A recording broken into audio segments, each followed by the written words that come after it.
Hey guys, welcome to today's video. Today is finally my Hermes blushes. Long story, if you follow my community, you know that this has gone around the world. UK, LA, didn't come here when it got to LA, then went to Ireland, then went to the UK, then came back to LA, and then it sat there for 3 days. Thank you DHL so much. Oddly enough, I had ordered the balm a few days after I ordered the powder because it wasn't available when I ordered the powder, and that came first. And fine. So it's here. I'm grateful it's here. Let me tell you a little bit about it. First, if I look like I'm wearing a lot of makeup, it's because I am, because I want these shades to really show up.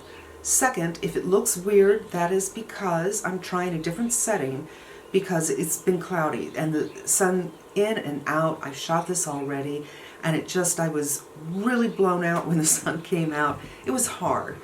So now it's much later in the day and I'm hoping I can get a good look. I realize there's some dark shadows on my eyes because I don't have anything, I don't have a key light. I pretty much just use the sun from the door and everything else is my fill. So I'm working with fill. That's okay. All that matters is, what do these blushes look like? First, let's get into some details about the blushes. They are called Silky Blush Powder. They are $77 in the United States, $75 at Selfridges, and it's 6 grams. Refills in the United States are $48. Comes in 8 colors. Now I did a comparison to the Chanel, which is $45 for the same amount of product. I know I saw a video, somebody else compared this gram for gram to something else, and surprisingly, and I can't remember the brand, but I remember thinking it wasn't as bougie, and that was more expensive. So before you go around saying these are so expensive, check your gram to gram. I'm going to do a little bit of comparison myself, and I'm going to put it in the description box below because I haven't done it yet. And just, gram to gram, maybe Chantecaille, maybe some Tom Ford, we'll see what I come up with. 3 of the 8 colors I consider to be warm. They're orange toned or coral toned or tan toned. 3 of them I consider to be cool. I look at them kind of as rosewood colors, so they have a little bit of a bluish undertone. And 2 of them are pink. But of those pinks, one of them has a little bit of a bluish tone as well. The lightest of the rosewoods is called Ombre, and I got that. And they are saying Ombre is a subtle celestial pink in a chiaroscuro between shade and color. And one that I consider in the quote-unquote pink group is called Plume, and I consider it a baby pink. But they are saying it is a soft and delicate pink, a misty watercolor refreshed with subtle hint of blue. And I'm reminded of a song, Misty Watercolor, but I'm not going to say anymore because I don't want to get in trouble. I'm sure you've seen it already, you guys, but this is the box it comes in. There's a little window and you can see the coffret inside. Then you have the coffret, push, and the powders are in here. There is no sleeping jacket. I like to call it a sleeping bag included with this. And this is what they look like. I think they are beautiful. I've seen many people complain that it's not heavy. It's not heavy. I think that's a good thing. This is designed by Pierre Hardy, who designs the packaging for everything in the makeup line for Hermes, and he is a shoe designer. That's what I know him from anyway.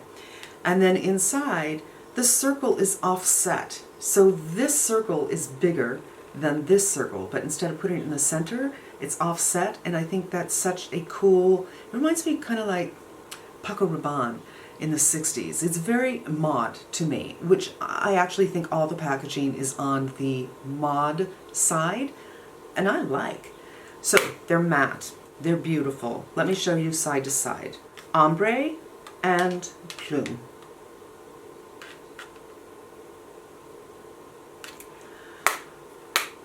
And I can smell them. I only smell them as I closed them, but I'm gonna definitely smell them on my face, for sure. I'm gonna powder my cheeks a little bit because I just caked this foundation on, and then we're gonna get into it. Okay, you guys, if this looks different, it's because it's the next day. So there's a good thing and a bad thing about that. The good thing is it's sunny for now, and it's the time I usually shoot, so you'll get a different idea of what these colors look like, and then the rest of the video will be yesterday's footage, and you'll get a look at the colors, what that was, whatever that was. My camera just stopped, you know, and I didn't realize the red light wasn't on, and I had no idea when did it stop, and I just didn't feel like loading everything into the computer and going back. So here we are. I'm going to do some application of these on my face. I put on my foundation pretty heavy because I don't want any of my own pinkness to come through, so you can get an accurate idea of what these colors are. So I'm going to go in with the Silky brush and the color Plume, which is more the babyish pink. But in this light, it doesn't look really babyish pink, so, you know, light is everything. And picks up pretty well. Now yesterday, when I did the tapping off, because of the light, I could see that coming off. That was a nice effect, but I don't think I'm going to get that today.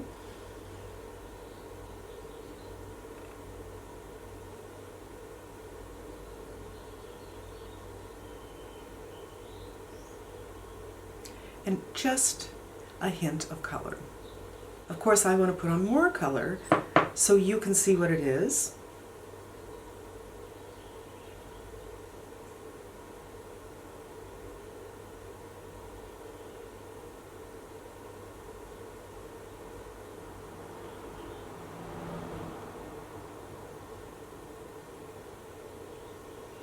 This is a different way of applying for me because I usually swirl. So yeah, I'll continue on with that particular brush at another time. I'm using the Shiseido, and this is Ombre. Look how much that picks up. Now, these brushes are very, very different. This is a flat ferrule, and this is a round, or not round, not quite. And I believe this one is denser than this one. But this one feels softer, the Shiseido. Shimmy.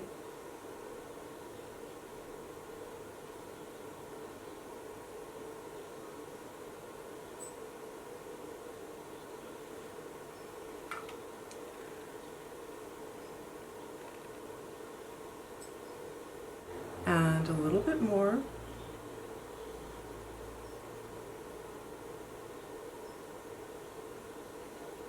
I did powder my face very well, so there wouldn't be any skipping.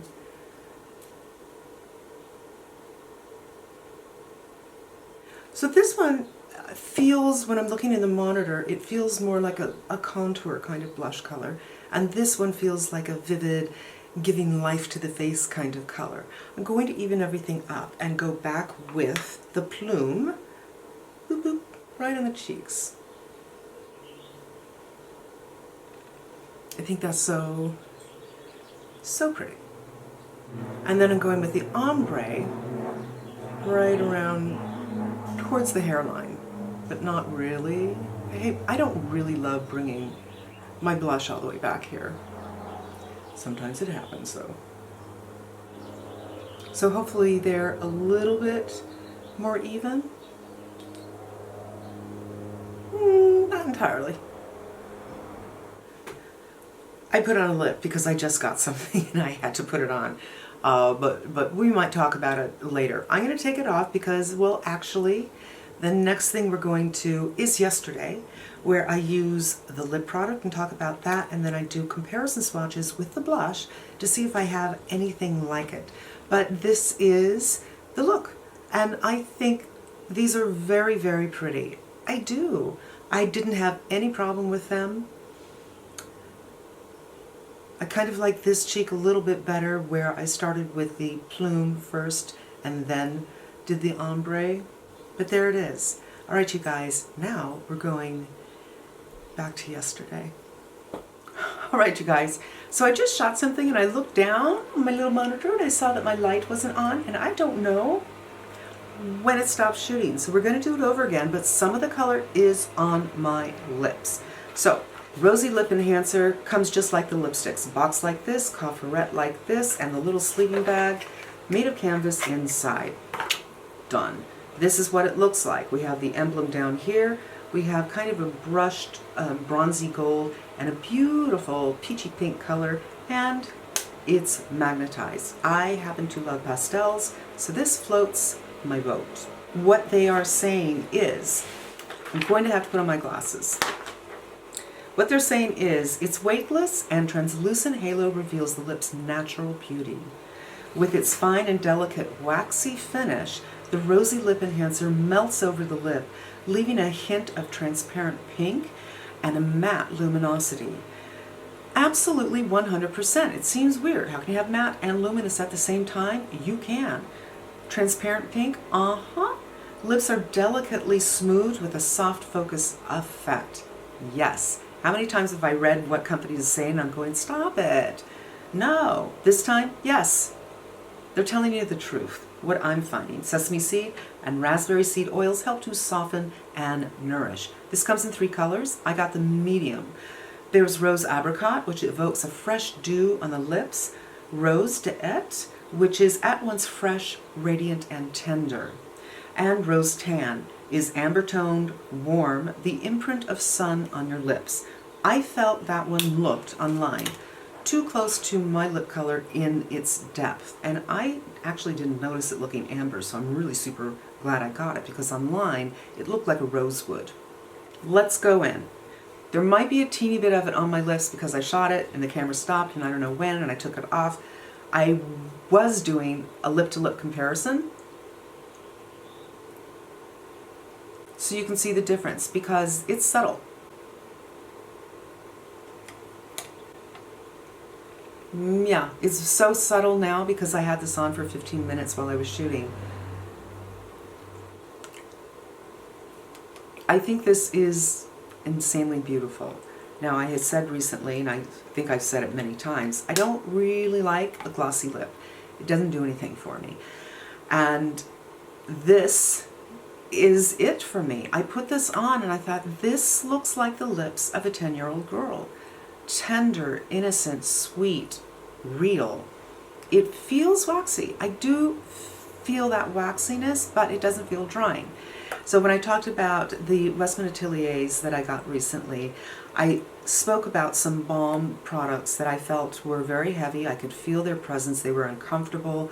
They were drying, and some balms are in fact drying. They are. And I think it was Jen Loves who did a whole video on balms and explained the ingredients and how some of the ingredients they put in them feel like they're doing something nourishing, but they're actually doing something bad.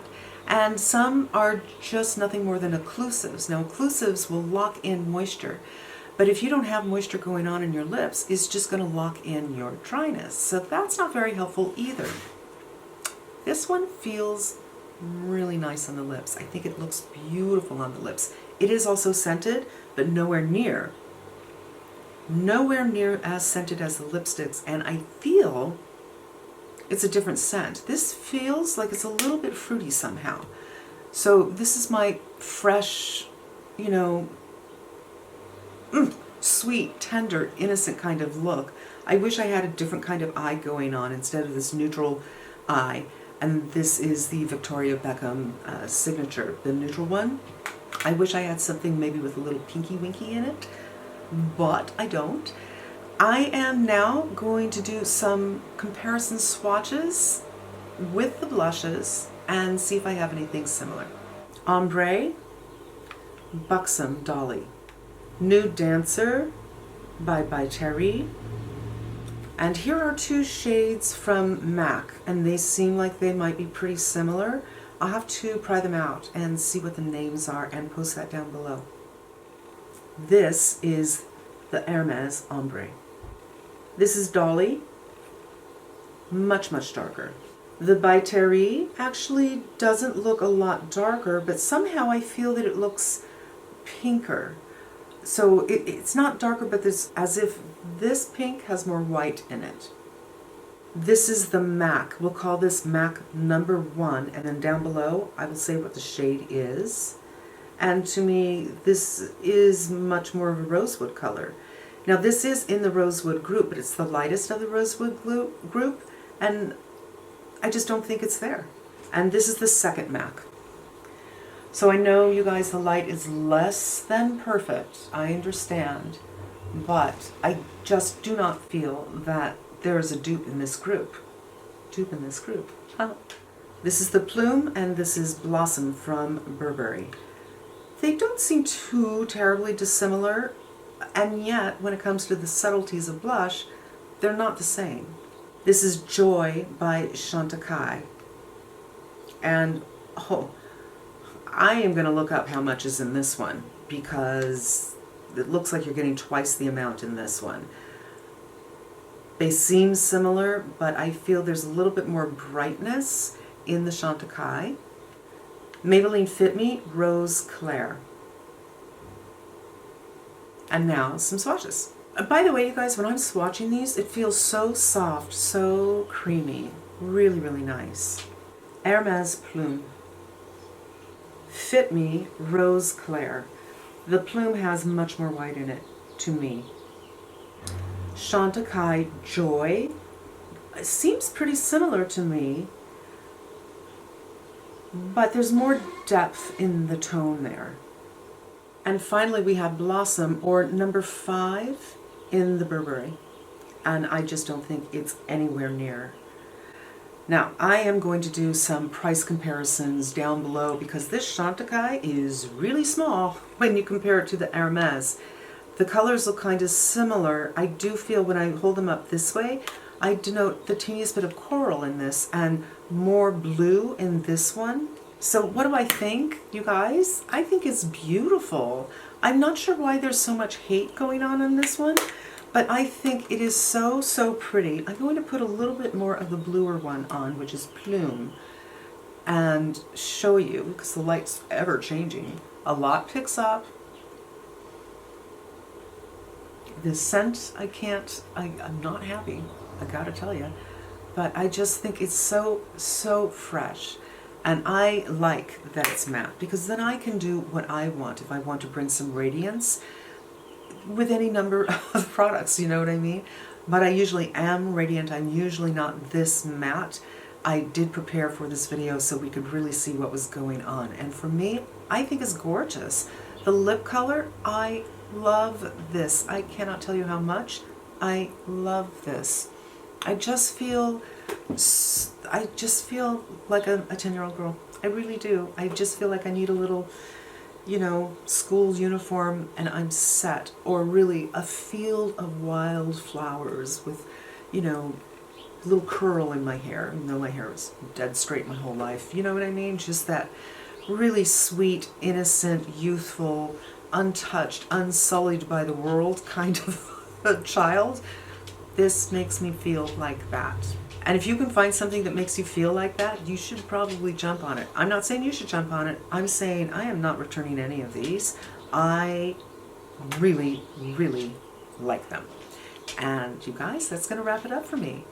Thank you so much for spending some time with me. I hope it was helpful to you, and I hope you come back again. Until we meet again, be safe, be smart. Don't forget to check the box for the names of those matte colors.